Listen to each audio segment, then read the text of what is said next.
Welcome to Byte-Sized Tech, where we blend casual conversations with insightful discussions on the latest in technology and gadgets. Great to be here. Today we're digging into some really big themes. Think global infrastructure wars. Right, like who's actually winning the race for robotaxi dominance worldwide? Exactly. And then we'll bring it right down to your home setup, the tech you rely on daily. Desktops, Wi-Fi fixes, that kind of thing. And yeah, we can't ignore AI. We're looking at both sides of that coin, how it's sparking creativity, but also getting tangled up in major corporate legal battles. It's a lot to cover, but it's all connected. Let's jump in. Okay, let's start big picture. Global stage.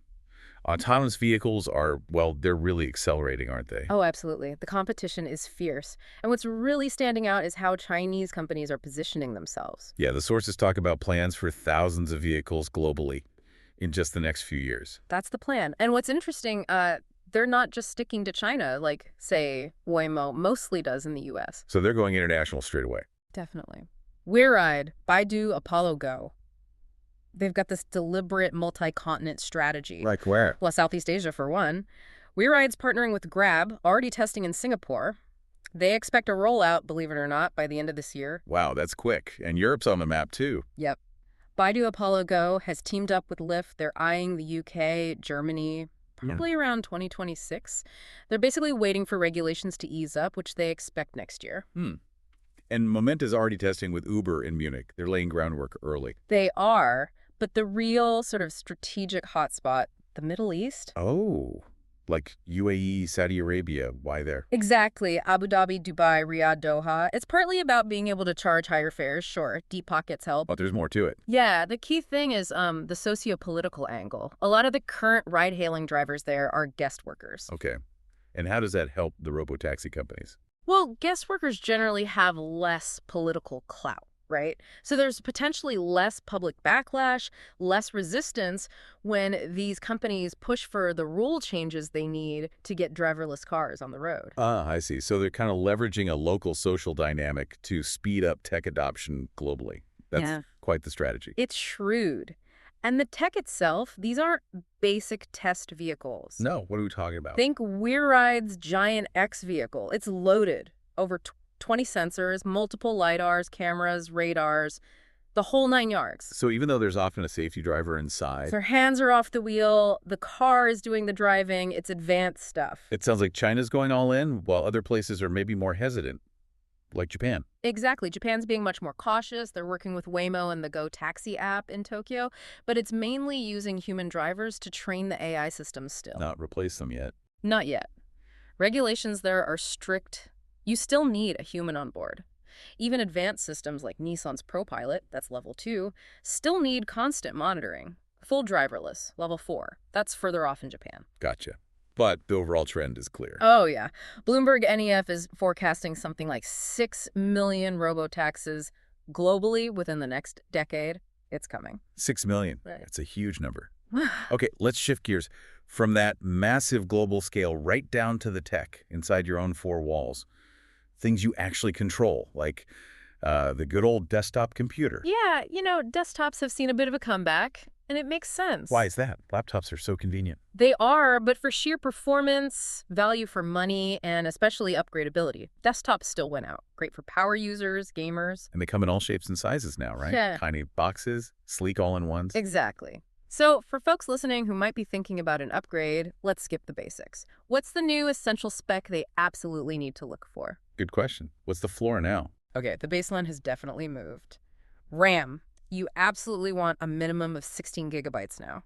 Not 8 anymore. Honestly, buying 8 gigs today, you're already behind the curve. And storage. Solid state drive, period. Minimum 512 gigs, but really, aim for a terabyte or more if you deal with photos, videos, or have a big game library. Forget spinning hard drives. That makes sense. Which is why that new Apple iMac M4 announcement was interesting, right? Not just the faster chip, but they finally made 16 gigs of RAM the minimum. Exactly. That's a big deal for out-of-the-box performance. And for Windows users, something like the HP Omnis Studio X is still a beast, especially if you want that huge all-in-one screen. Right, up to a 31.5-inch 4K display. Impressive. But all that power doesn't mean much if your internet connection stinks. Which brings us to Wi-Fi dead spots, the bane of modern existence. True. We all know the usual suspects: distance from the router, thick walls, maybe a big metal fridge. Even aquariums. Seriously, water blocks Wi-Fi signals pretty well. Okay, so beyond the classic turn it off and on again, which, let's be honest, fixes a surprising amount. It does, like 90% of basic issues sometimes. But if that doesn't work, how do you figure out what's really wrong? You need data. Get a Wi-Fi analyzer app on your phone, NetSpot, Fing, there are a few good ones. And what are you looking for? Your RSSI. Received a signal strength indicator. It's measured in dBm, decibels per milliwatt. It's a negative number. Okay, so lower is better. No, higher is better, closer to 0. So like negative 30 dBm standing near the router, that's amazing signal. But if you're seeing negative 70 dBm or, worse, like negative 80, your connection's basically toast in that spot. Right, unusable. So once you know you have a weak signal problem, what's the smart move? People hang on to routers forever. They do. And it's a mistake. Upgrade your router roughly every 5 years. Tech moves fast. And look for Wi-Fi 6E or even Wi-Fi 7 if you can. Why those specifically? The 6 gigahertz band, it's like a brand new empty highway for your data compared to the crowded 2.4 and 5 gigahertz bands everyone else is using. Much faster, less interference. Gotcha. And for bigger houses, multi-story places. Ditch the old Wi-Fi extenders. They usually just repeat an already weak signal, making things laggy. Yeah. You really need a mesh network system these days for proper, even coverage. It's a game changer. Okay, that's really practical advice for tuning up your home network. Yeah. Now let's zoom back out a bit and talk AI. It's popping up everywhere, shaping completely different worlds, from Hollywood creativity to high-stakes corporate legal fights. Yeah, it's fascinating. Let's start with the creative side. Google's got this experimental tool, Mixboard, powered by something called Nano Banana. Quirky name, Mixboard. Okay. What is it, like an image generator? Sort of, but think more like a supercharged mood board, like Pinterest, but you can actively generate and tweak visuals for brainstorming. What makes it different from other AI image tools then? Well, two things seem promising. First, it supposedly handles text on the image much better. You know how AI usually butchers text? Oh yeah, it's usually gibberish. Mixboard is meant to be better at that. Second, you can edit using natural language. Tell it, blend these styles or make the background look like old film noir, and it integrates it quickly. Okay, so it's less about just making one perfect picture, more about rapid idea generation. Exactly. They're pitching it for things like storyboarding, planning a wedding look, visualizing a marathon training plan, even just figuring out your fall wardrobe, speeding up that initial creative process. Interesting. But AI in Hollywood isn't all smooth sailing, is it? No, definitely not. You've got startups like OpenAI, Amazon's backing one called Showrunner. They're pushing hard to get generative AI into actual film production. Even though the tech isn't quite there yet, I hear the footage is often short, kind of inconsistent. That's the current reality, yeah. But the push is strong. We already see AI used for specific things, of course. De-aging actors like in The Irishman or those face swaps in Marvel movies. Right, VFX stuff. But startups are promising huge cost savings on the whole production, aren't they? That's the pitch. Save tons of money. But then you see reports like OpenAI's own Critters animation project is apparently costing around $30 million. $30 million? That doesn't sound cheap. Exactly. It's a bit of a paradox. They promise savings, but these early, ambitious projects are still incredibly expensive. It shows the massive investment needed, even while they're saying it'll replace human crews overnight. That tension, that financial pressure, Yeah. It leads straight into the legal battles, doesn't it? It really does. Which brings us to the Google ad tech trial, specifically the remedies phase.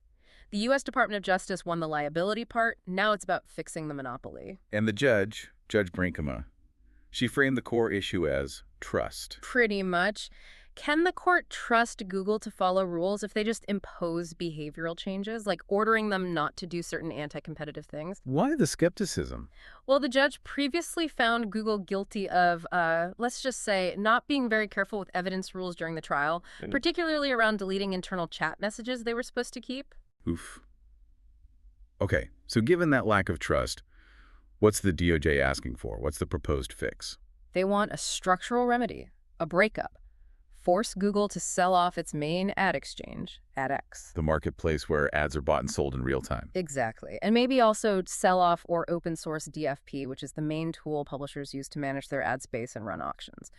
Taking those away would basically break Google's chokehold on the whole online ad pipeline. That sounds drastic. How did Google react? They called the ideas naive, incoherent, said it would wreck the digital ad world, be super risky, but internal documents surfaced. Google itself had run an analysis, codenamed Project Monday, where they actually considered shutting down AdX voluntarily. Whoa. So they knew it might be a problem area or at least separable? It certainly suggests they saw it as a distinct piece, maybe even a vulnerable one, and the real kicker, the money. Go on. The court already found Google charges a 20% take rate on AdX transactions, basically a 20% commission.